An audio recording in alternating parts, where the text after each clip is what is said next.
ꯑꯍꯥꯟꯕꯗ ꯃꯅꯤꯄꯨꯔ ꯄ꯭ꯔꯖꯥ ꯄꯨꯝꯅꯃꯛꯄꯨ ꯏꯀꯣꯛꯅꯅ ꯈꯨꯔꯨꯝꯖꯕꯒ ꯂꯣꯏꯅꯅ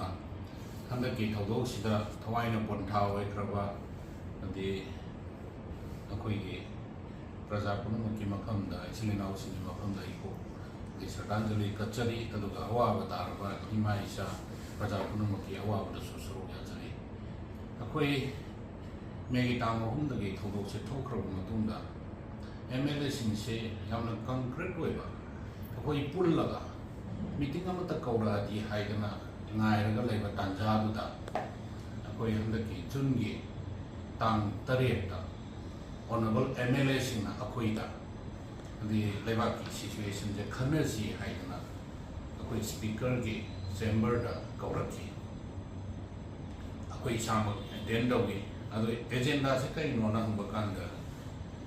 ꯇꯥꯡ 6ꯀꯤ ꯅꯨꯡꯗꯥꯡꯋꯥꯏꯔꯝꯗ ꯑꯣꯅꯔꯦꯕꯜ MLAꯁꯤꯡ ꯀꯧꯔꯒ ꯃꯅꯤꯄꯨꯔꯗ ꯑꯣꯅꯔꯦꯕꯜ CMꯅ PR ꯊꯝꯃꯅꯤ, ꯅꯣꯏꯒꯤ ꯑꯌꯥꯕ ꯄꯤꯔꯝꯃꯣ ꯍꯥꯏꯗꯅ ꯇꯧꯕ ꯀꯥꯟꯗꯨꯗ ꯅꯨꯃꯤꯠꯇꯨꯗ ꯀꯅꯥꯒꯨꯝꯕ ꯑꯣꯅꯔꯦꯕꯜ ꯃꯤꯅꯤꯁꯇꯔ ꯈꯔꯗꯤ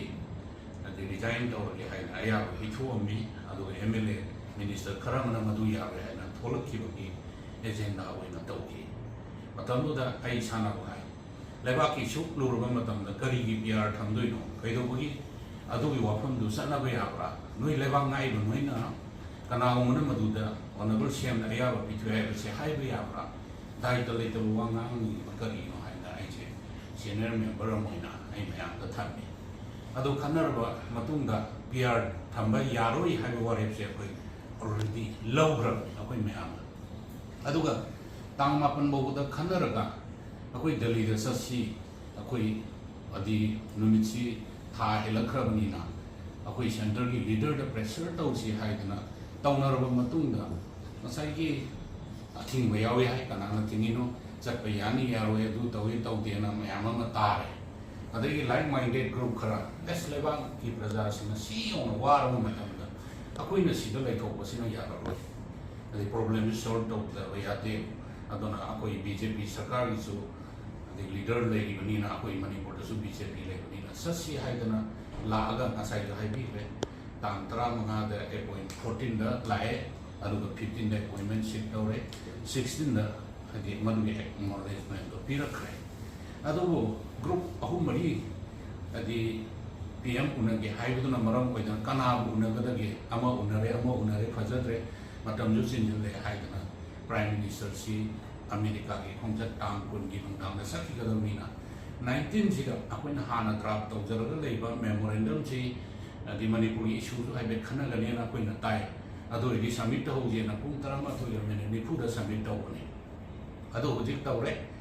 ꯃꯇꯝꯗꯨꯗ ꯄ꯭ꯔꯥꯏꯝ ꯃꯤꯅꯤꯁꯇꯔꯅ ꯄꯤꯔꯝꯕ ꯏꯟꯁꯇ꯭ꯔꯛꯁꯟꯒꯤ ꯃꯇꯨꯡ ꯏꯟꯅ ꯍꯟꯗꯛꯀꯤ ꯇꯥꯡ 24 ꯄꯨꯡ 4ꯗ ꯑꯣꯜ ꯄꯥꯔꯇꯤ ꯃꯤꯇꯤꯡ ꯇꯧꯔꯒ ꯃꯅꯤꯄꯨꯔꯒꯤ ꯁꯤꯆꯨꯋꯦꯁꯟꯁꯤ ꯈꯟꯅꯒꯅꯤ ꯍꯥꯏꯕꯒꯤ ꯉꯔꯥꯡ ꯏꯟꯗꯤꯌꯥ ꯇꯨꯗꯦꯗ ꯑꯩꯈꯣই ꯁꯣꯏ ꯇꯧꯖꯈꯤꯕ MLA 9ꯒꯤ ꯄꯣꯠꯁꯨ ꯌꯥꯎꯔꯒ ꯐꯣꯡꯕꯗꯣ ꯑꯩꯈꯣꯏ ꯎꯔꯦ꯫ ꯑꯗꯨꯅ ꯍꯧꯖꯤꯛ ꯑꯩꯈꯣꯏ ꯃꯁꯦꯜꯒꯤ ꯃꯔꯛꯇ ꯃꯤꯁꯑꯟꯗꯔꯁꯇꯦꯟꯗꯤꯡ ꯀꯔꯤꯁꯨ ꯂꯩꯇꯦ꯫ ꯀꯅꯥꯒꯨꯝꯕꯅ ꯗꯤꯁꯀꯁꯟ ꯑꯋꯥꯔꯗ ꯅꯠꯇ꯭ꯔꯒ ꯃꯦꯗꯤꯌꯥꯗ ꯑꯩꯈꯣꯏꯒꯤ ꯌꯨꯅꯤꯇꯤꯁꯦ ꯊꯨꯒꯥꯏꯕ ꯄꯥꯝꯕ, ꯀꯅꯥꯒꯨꯝꯕꯒꯤ ꯚꯦꯁꯇꯦꯠ ꯏꯟꯇꯔꯦꯁꯇ ꯊꯕꯛ ꯇꯧꯅꯤꯡꯕ ꯃꯥꯟꯕ, ꯑꯗꯨꯒ ꯈ꯭ꯋꯥꯏꯗꯒꯤ ꯍꯦꯟꯅ ꯂꯥꯏꯕꯛ ꯊꯤꯔꯤꯅ ꯑꯩꯈꯣꯏ ꯏꯆꯥꯒꯨꯝꯕ ꯉꯥꯛꯇꯅꯤ ꯁꯥꯇ꯭ꯔꯁꯤꯡ꯫ ꯑꯩꯈꯣꯏꯅ ꯊꯝꯖꯔꯤꯕ ꯑꯩꯈꯣꯏꯅ ꯂꯥꯛꯆꯔꯤꯕ ꯈꯨꯗꯤꯡꯃꯛ Manipur ꯄ꯭ꯔꯖꯥꯒꯤ ꯏꯟꯇꯔꯦꯁꯇꯅꯤ,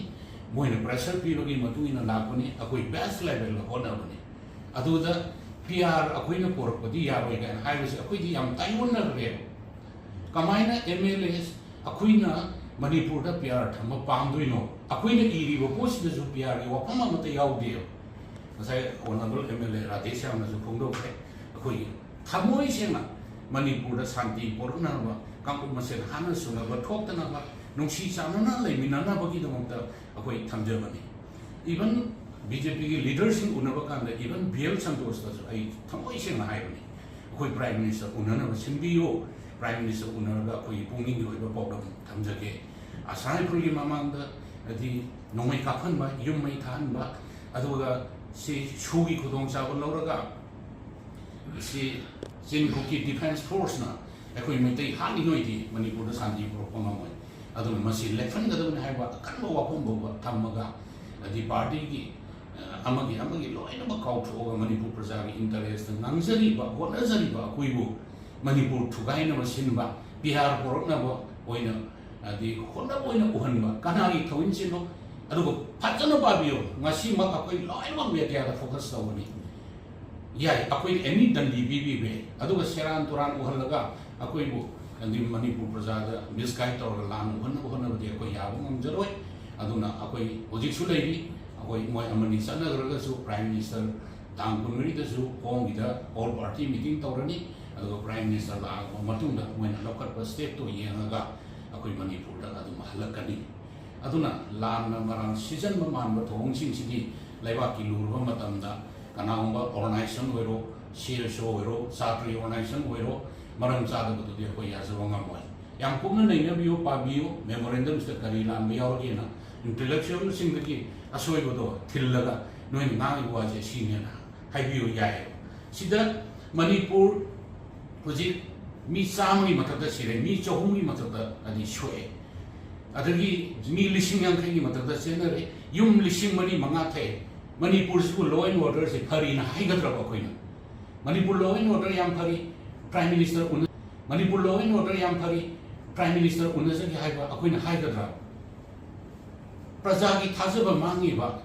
confidence trust laitri se restore to hon bio hamni rule of law adi lehen bio hai bani sida prime akoina si demand tori ba koi sibu PR purakna ba lai bani sak bani hai bai wakalo laktar gadi akoi understand do ngamdi suma wakalon jingge thado bio akoi leba ki dong da thawai thar thagani aduga thawna phana ju honari ngasi bo any discussion da koi making masa Manipur ki adi Manipur prajagi interest wa ngang ba kanda ki thuk kuroina wa ngang ba misama ta nati aduga akoi kanaw ma mina sana ba suya yang leibak nungsi jaba kangguni